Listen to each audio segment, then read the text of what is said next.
Welcome, everyone, to another edition of Digging the Details with Jim and Dean. And I'd like to introduce my co-host, Dean Brinkerhoff. Hey, Jim. Hey, How are you doing Dean. today? I'm doing well. How are you? I'm doing good. I'd like to introduce you as well, Jim Fanning, a wonderful friend of mine and wonderful Disney historian full of knowledge and wisdom. And we're going to be sharing some fun stuff about Walt Disney World with you today. Thank you, Big Al. And yes, and we thought we would look at some of the details. Now, since Walt Disney World is celebrating its 50th anniversary, having opened on October 1st, 1971, there is so much that we could talk about. 50 years worth of expansion, imagination. But we thought maybe what we would begin with is, just begin at the beginning and see how it all started. So, Dean, maybe you can tell us a little bit about that. Absolutely. Walt Disney had a lot of dreams. One of them was his theme park, Disneyland, which opened in 1955 to world-renowned success. Despite having so much success there, still had his vision beyond the horizon and beyond his own imagination. I would say he envisioned an even bigger place where he could essentially find a place to make people happy. He had a dream to have an even bigger place than Disneyland was, with even more magic, more experiences. And this dream was going to lead him to some of the swamps in Florida to introduce and sell this dream of a Disney World, something bigger than a Disneyland. He made a film. Walt Disney was a great salesman and a great storyteller. So he begins a film called Epcot by sharing some of the philosophy of Disneyland, some of its core philosophy being the goal to make people happy, to have families together enjoying a wonderful day out, spending time and sharing memories together. And that's something that he wants to share with the world. Disneyland being in California is kind of confined to usually a lot of Americans who live in Southern California. Of course, Disneyland gets visitors from all around the world today, and even then, it received many visitors. But Disney World was an opportunity in his mind to share that and even expand on the ideas created here in Anaheim, California. So this film, Epcot, which starts to outline some of the basic philosophies of Disneyland and Disney himself, the man's philosophy of what he wants to accomplish with this new thing. Epcot stands for Experimental Prototype Community of Tomorrow.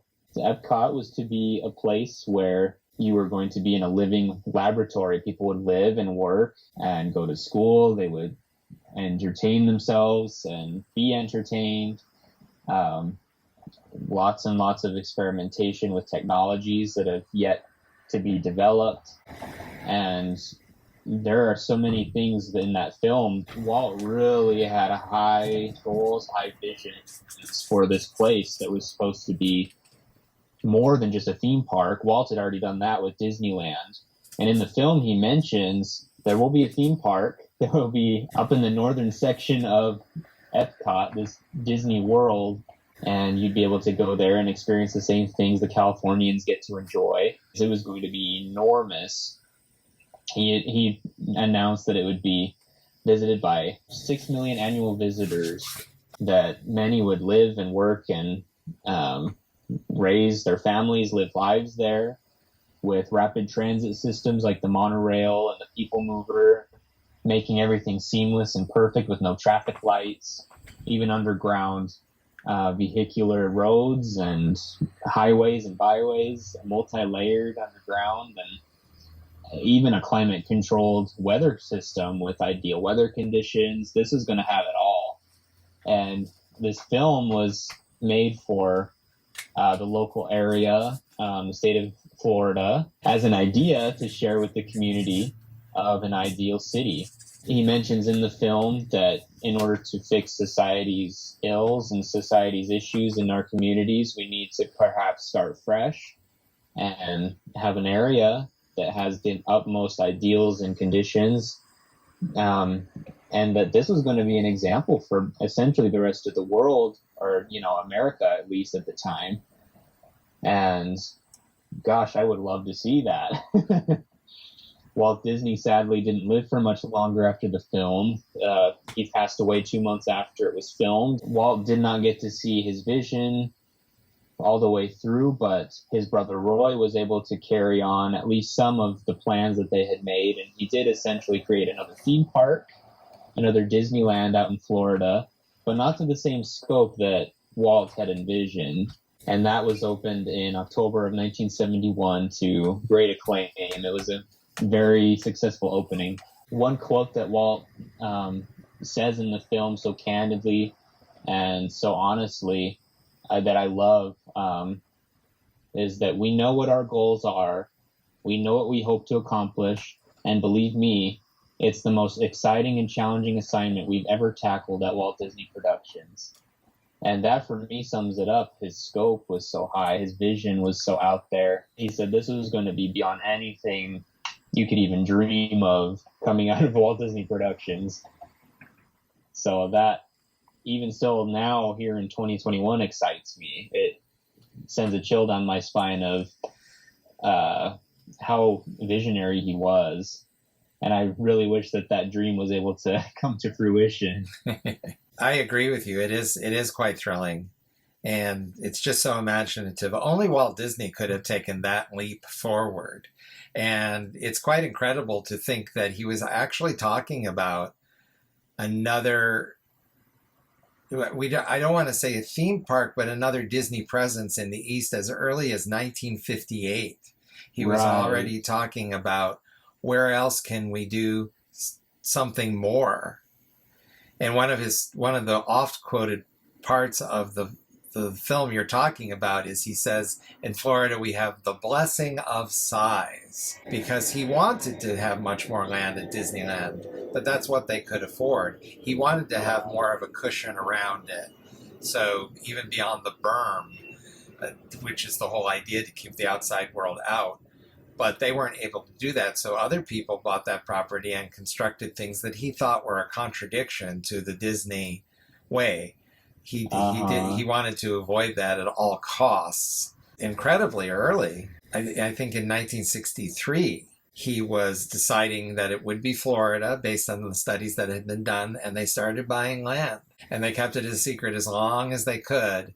And then in 1965, and the Florida newspaper kind of put two and two together, and we say mystery industry is Disney, because they had realized somebody was buying all this land in Florida. Who could it possibly be? And it had to be some kind of business that obviously was not an individual. So that's why he had the press conference. It's been a wonderful reception that you've given us here. All the faces seem friendly, and we feel very much at home.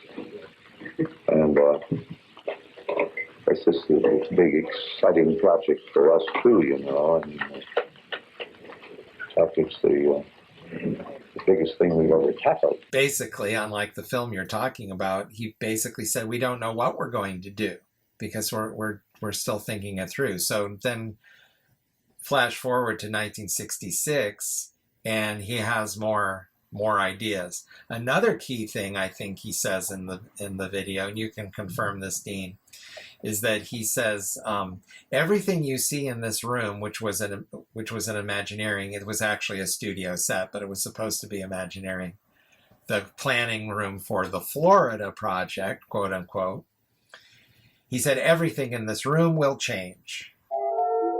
Everything in this room may change time and time again as we move ahead. But the basic philosophy of what we're planning for Disney World is going to remain very much as it is right now.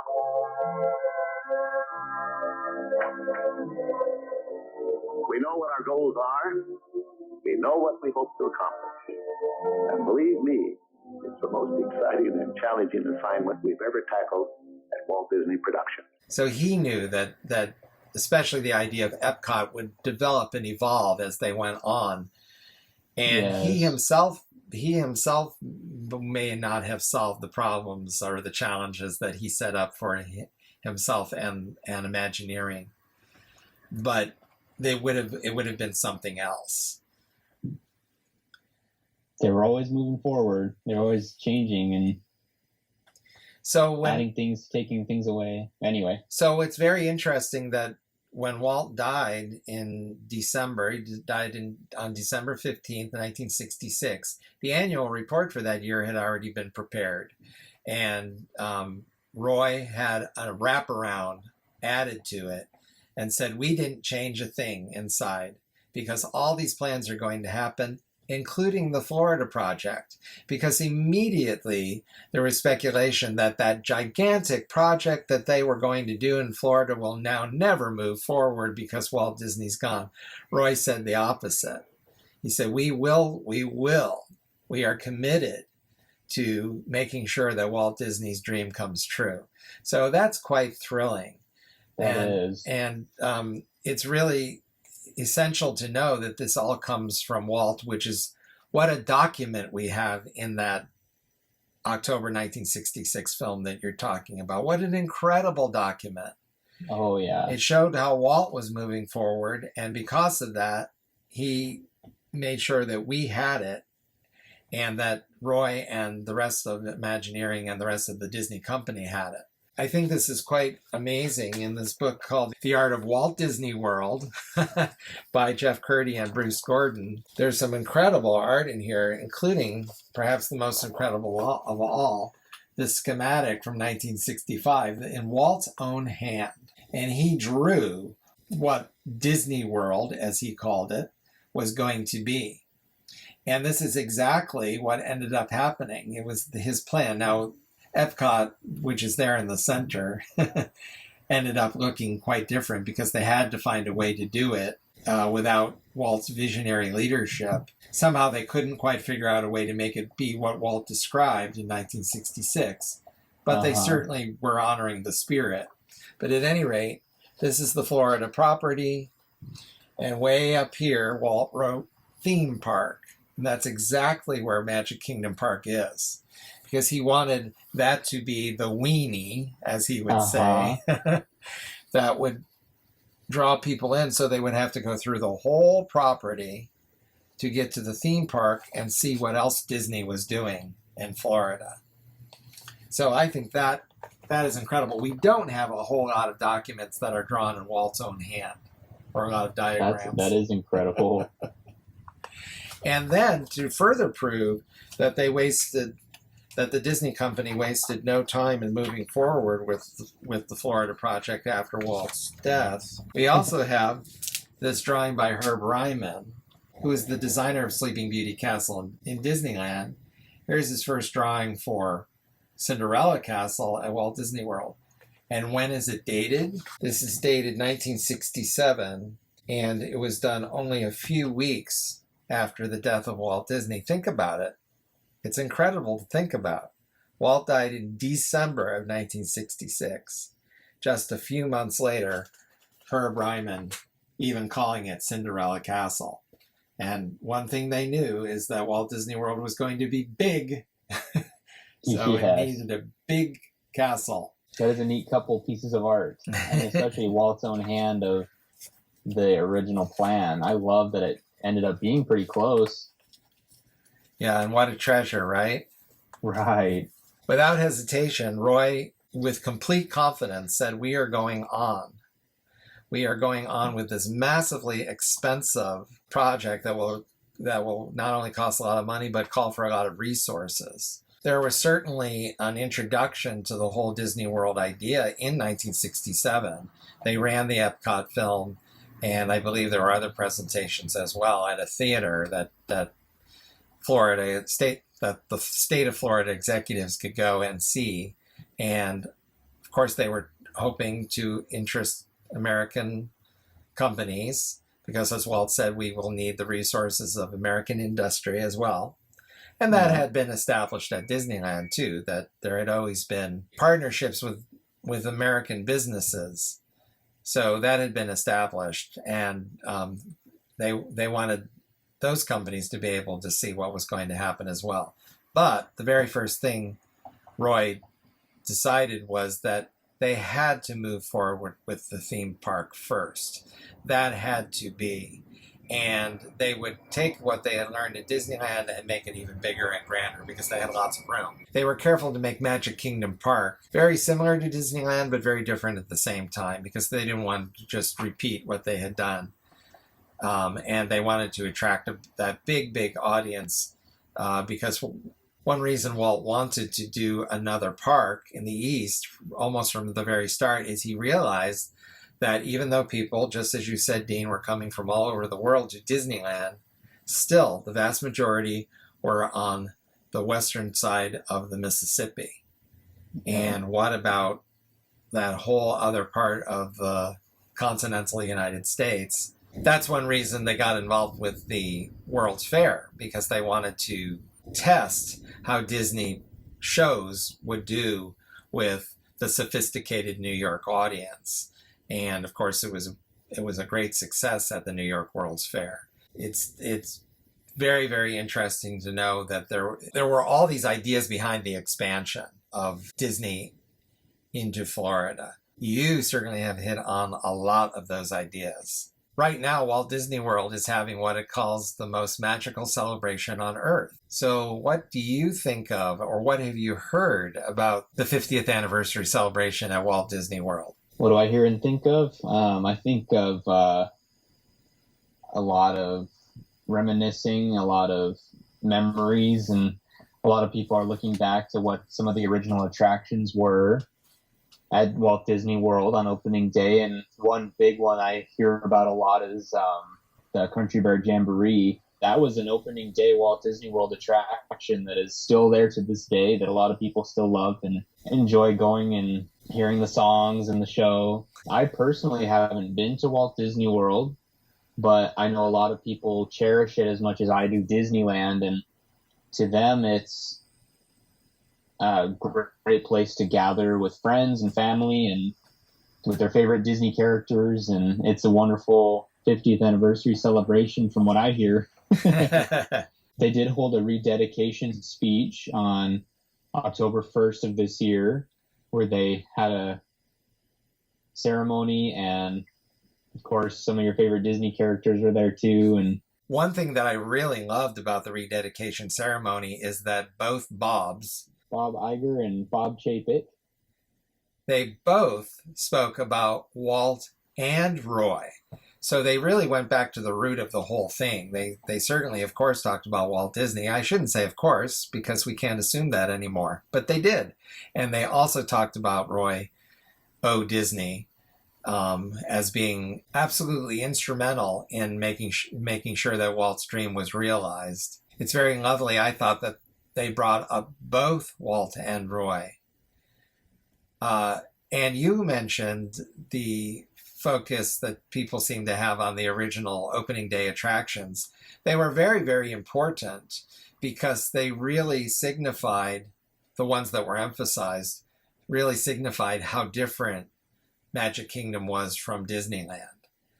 You mentioned the Country Bear Jamboree. That was original for Walt Disney World. So very crucial. And of course, it's very clever because it focused on country music, of course, delightfully so. And that is very popular in that part of the country. Not that it's not popular, but it's especially popular. So that really tapped into what people were going to delight in. And of course, it was a huge hit. And with all those characters, including Big Al, Disneyland, of course, had and has great moments with Mr. Lincoln.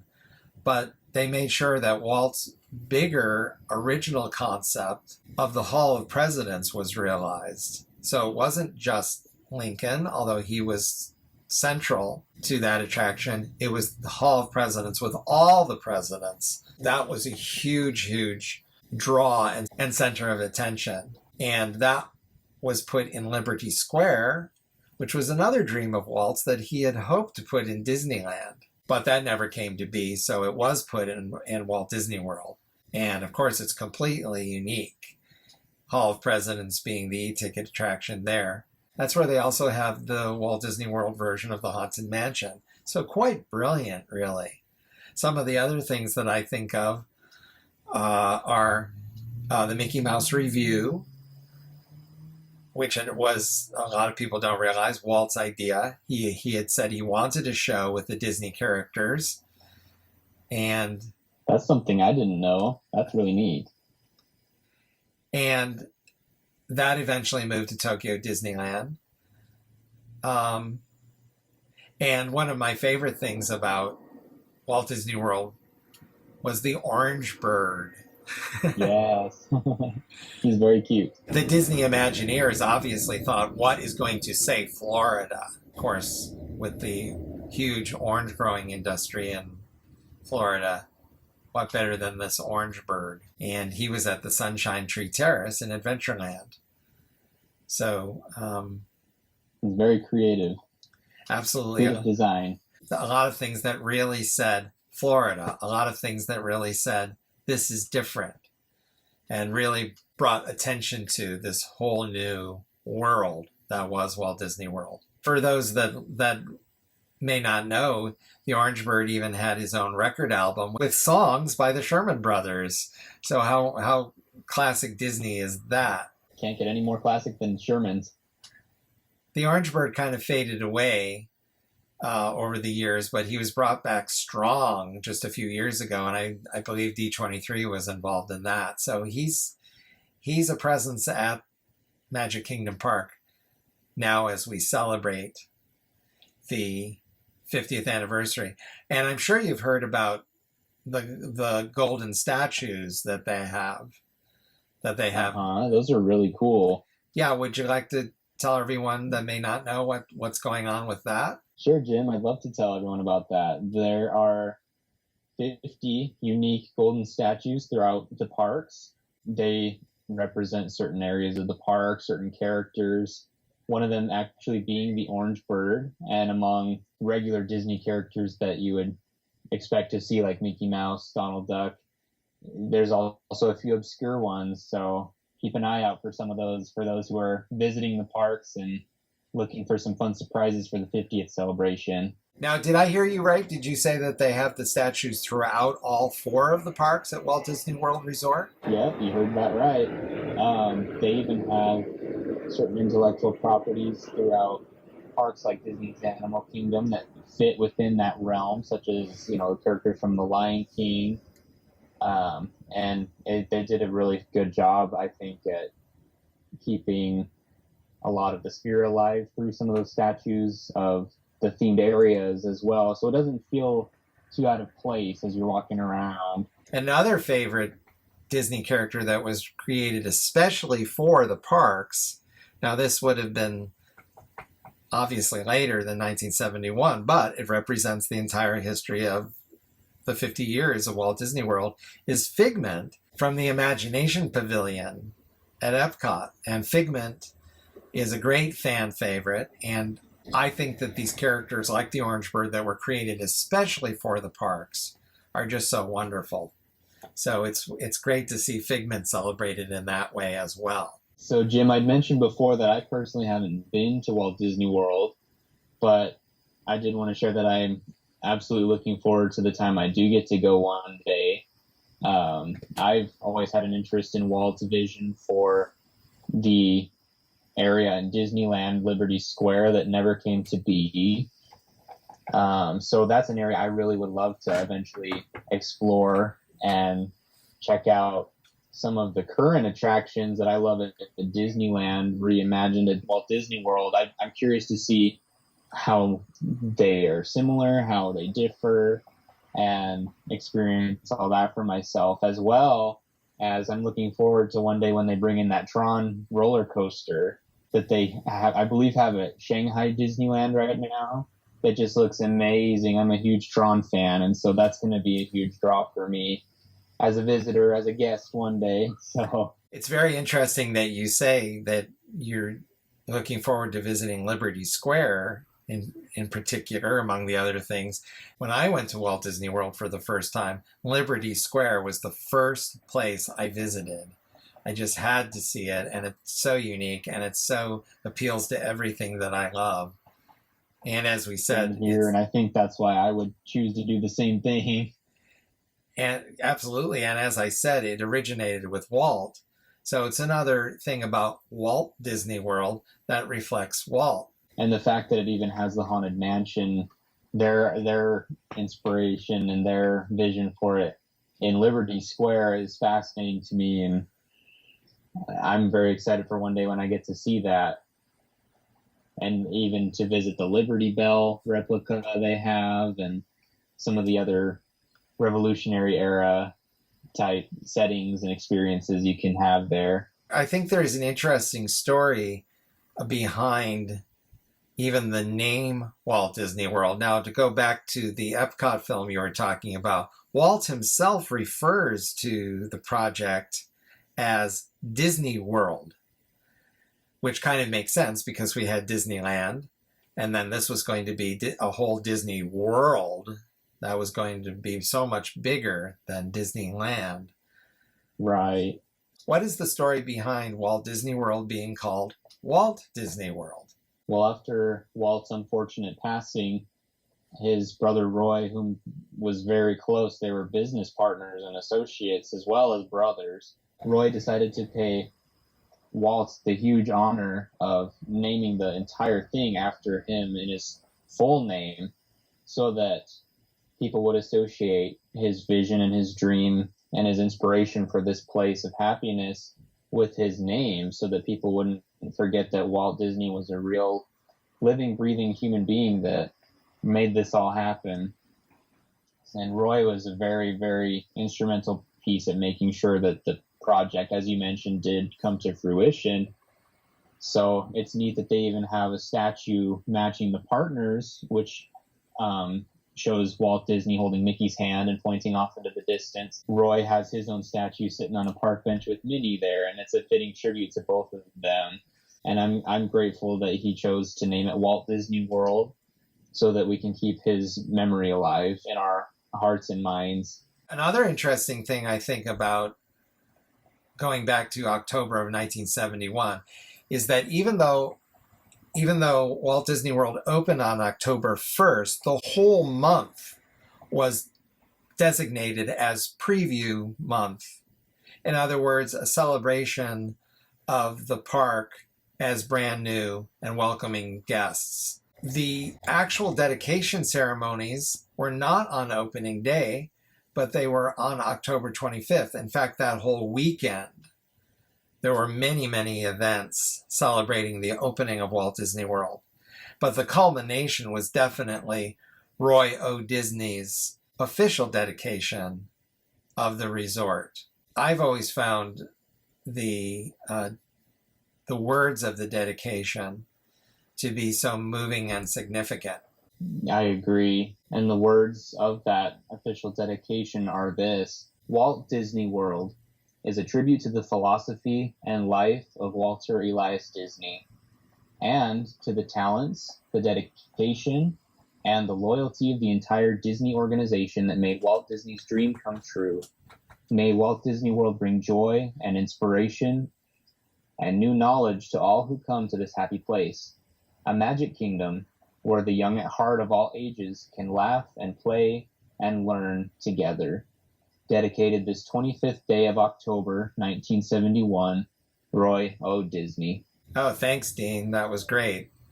And it's just, again, it's just kind of thrilling to hear those words. And I hope anybody that's going to Walt Disney World, especially this 50th anniversary year, will stop and see the dedication plaque that's in Town Square on Main Street, USA.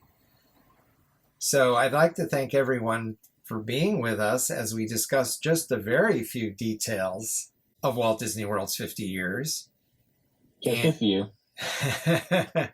I'm sure we will be visiting Walt Disney World details again in the future. But in the meantime, he's Dean.